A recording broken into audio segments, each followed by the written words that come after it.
Pinapaitan.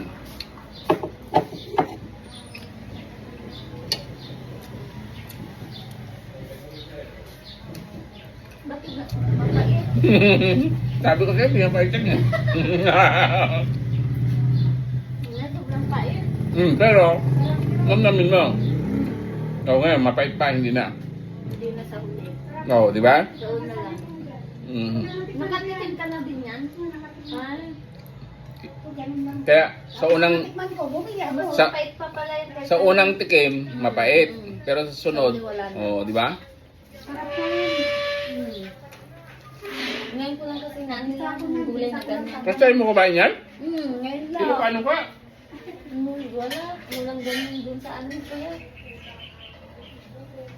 Sino paano to?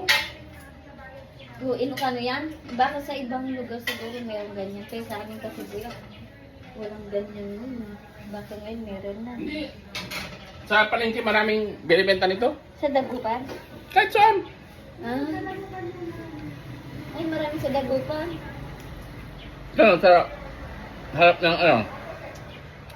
Harap ng simbahan ba to? Meron? Hmm. Ay.